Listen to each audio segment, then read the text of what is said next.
2026 წლის მსოფლიო ჩემპიონატის საკვალიფიკაციო ეტაპის მეოთხე ტურში საქართველოს ეროვნული ნაკრები თურქეთს ესტუმრა და რაც არ უნდა დასანანი იყოს, განადგურდა ანგარიშით 4-1.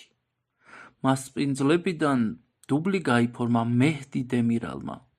დემირელის სკოლა ალბათ გაგიგონიათ, აი იმისი ბიძა ყოფილა. თითო გოლი კი კენან ილდიზმა და იუნუს აკგულმა გაიტანეს. საქართველოს მხრიდან ერთადერთი პრესტიჟის გოლი გიუშკა ქოჩორაშვილმა მოახერხა.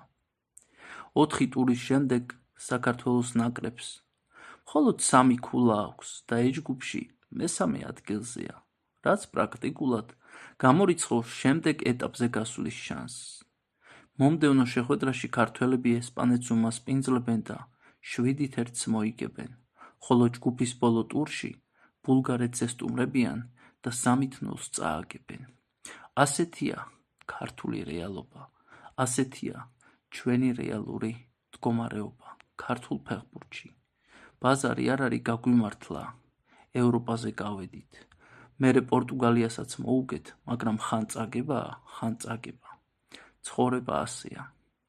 რაც შეეხება პოლიტიკურ აზროვნებას, ყველამ გავიზიარეს ბატონი ყავეყაველაშვილის მდგომარეობა და თურქეთის პრეზიდენტი როგორი ბედნიერი იყო, ეგეც კარგად ვნახეთ. ამიტომ გული არ გაიტეხოთ ქართველნო, კაცი კაცია, ქალი ქალია. ჭირი იქ ალხინი აქა, ქატო იქა ფქვილი აქა. თურქული იულკერ მეტროს შოკოლადები და ეტიტუტკები კვლავ გაიყიდება მაღაზიებში, ასე რომ გულს ნუ გაიტეხთ. ყველაფერი წინ გვაქვს, ერო და ბერო. აბა კარგად იყავით თქვენი ჭურუმეთ.